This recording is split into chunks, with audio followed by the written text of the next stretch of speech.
Hello, my name is Kristen, and this is my final project, my synthesis and reflection. So, who are our English learners in class? We can define our English learners as students whose primary language is not English and who require support to achieve proficiency in English. In class, we learned that unfortunately many English learners are kind of stereotyped, but the fact is that English learners come from a diverse background. They come from various cultures, linguistics, and educational backgrounds, including immigrants, refugees, and children of non-English speaking families. These students sometimes need educational needs compared to other students in the class. So these are specialized instructions on English development and academic subjects to succeed in school. Their language levels differ. They also range from beginners with little to no English exposure to those developing academic language skills. That's also another stereotype against English learners is that they have no English exposure, which is false. Some challenges they may face in the classroom is specifically with standardized testing. Typically, standardized testing has particular vocabulary are is used the demographics is geared towards a particular social economic group or race. So it can be challenging for AL learners. Additionally, some teachers unfortunately, aren't willing to make those adaptations to their needs, aren't willing to go to the extra mile. Um, and sometimes they require tailored support to bridge language gaps. So, what are our roles as teachers? For language instruction, teach language skills such as speaking, writing, and listening. Are there three things that we want to support for our culture and integration?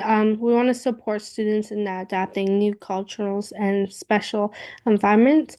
This helps to foster inclusivity and respect within our classroom environment.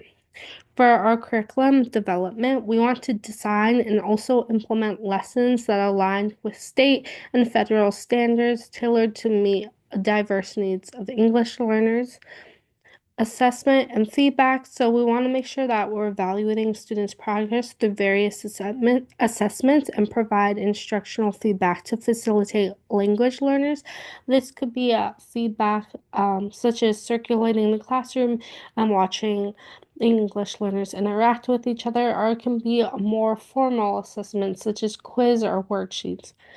For collaboration, we want to work closely with classroom teachers, administrations, especially their parents, and support ensuring ELL's academic success and also their social. When we first create our classroom environment or throughout the school year, we want to make sure that we're learning and also using students' names.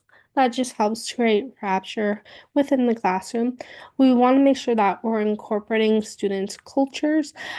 This allows them to feel like they're seen and heard within the classroom and that they can see themselves within lessons. We want to establish a consistent routine. I feel like a routine in several different forms, not even just within academics, is really helpful to humans. We want to display students' work within the classroom. I feel like before I was student teaching. I always went into the classroom and thought that teachers displayed the work just because it looks nice. But no, students take great pride in seeing their work up on the walls.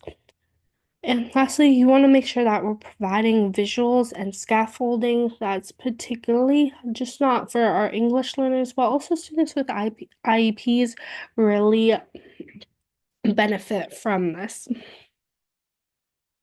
For our language and vocabulary development, For our contextual learning, we want to make sure that we're encouraging our English learners to use words within sentences, stories, or in real life situations. This will help them develop their vocabulary and language. We want to make interactive activities. This makes things more fun, more engaging, more memorable to students, and more likely to have these students participate in class. We want to make sure that we're using graphic organizers. These are great ways to implement visuals for students to understand relationships between words and their meanings and also usages. For our Modelo learning, we want to incorporate visuals, audios, kinesthetic labs to address diverse learning styles and enforce vocabulary. Particularly my field is science, so I feel like labs are a great way and demos to get student engagement and also for them to visually be able to understand concepts. For building lesson plans, there's four things that I like to consider when building a lesson plan.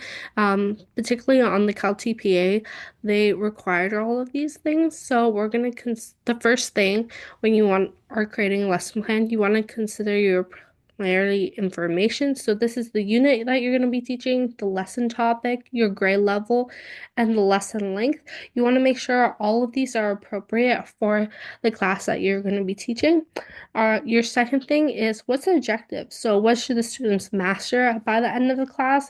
And what should they be building upon in the next lesson? Third, we have our instructional procedures. So this is what the teacher is going to do. So um, you have what the teacher is going to do and what the students are going to do. You also want to consider questions that the students may arise during the lesson, and also you want to consider in the moment teaching decisions that might arise too. Something that is very, very important is some people just think of the standards. So for science, it's NGS standards, but you don't think of the ELA literacy standards that also go into lesson planning. So you definitely want to identify that context objectives and language objectives while creating your lesson plans. So there's four different strategies that I took away from this class: group work, differentiation, scaffolding, and language inclusion. So group work. I think group work is so essential for EL learners to feel supported within their classroom. So for ELLs, group work supports and also promotes students to have higher self-esteem and lower anxiety to be able to understand and comprehend a new language by allowing them to talk to their peers in English or their native language. For differentiated instruction, we learned about three different types. Our first is our functional language. So this is greeting and daily phrases that students will become comfortable with um, throughout their time in the classroom. Then we have our rich print environment. So surrounding students with print in both English and Spanish dual language textbooks in class will definitely help them. Also, audiobooks can go in this category. So providing translations for students is very important. And third, we have our supportive feedback. So a lot of times when a student thinks they are doing overall poorly in the class, it makes them want to give up. So instead of um, failing a student, you can select one or two errors in written work for students to work on. Now we have scaffolding. So scaffolding allows teachers to provide temporary support to ELL students with the goal of them slowly becoming independent. It's really important as a teacher when to know to promote scaffolding and then when to back away and let the student work independently. Inclusivity is very, very, very, very important when it comes to ELL learners. We want to make sure that we're creating a safe and also a positive learning environment where all the students can feel included. So culturally rev sorry, relevant repertoire. And then getting to know your students' cultural backgrounds and including that into the classroom. It's important that we don't treat students like they're empty vessels coming into our class. We get to know their funds of knowledge. And lastly, we want to ensure that every student sees themselves within the classroom. That's going to help promote inclusion and then feel like they're seen and heard again within the classroom, which is going to make them be more motivated within the lesson. For language inclusion, it's including the students' second language and culture into the classroom. Culture responsive teaching empowers students' intellectual, social, emotional, and also political learning. We want to make sure that we're including families within their learning process. Although a lot of the times, it's unfortunate, but we see that certain races, sometimes we see that, or it's said that they don't care about their students learning as much. But the thing is that we don't provide those resources for them to know what's going on in the classroom, that translation for them. So, translating materials such as syllabus, emails, communication, allowing students at family access to students' progress in a language that they actually understand. It's important that different cultures and different regions have different grading criteria. So making sure that they even understand the grading criteria is definitely necessary.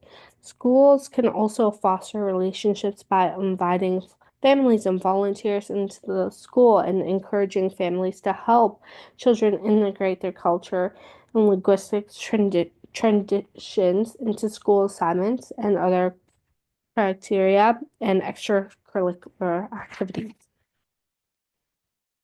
So, in conclusion, my time in the course has opened my eyes to the many different ways a teacher is able to help English learners succeed. I feel that I'm entering the teaching world with tools now that I can help implement into my classroom. As I enter my second semester of teaching, I have better knowledge of how to support my ELL learners.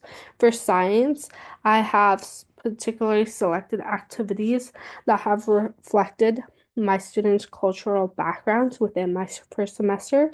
For my second semester, now that I have two of my own classes that I will be teaching, I'm really excited and I'm also confident now in how to create relationships with parents, how to scaffold instruction, how to incorporate UDL properly, and also what UDL is, translating and culturally responsive teacher, and how to use differentiation instruction to ensure that my ELL students succeed.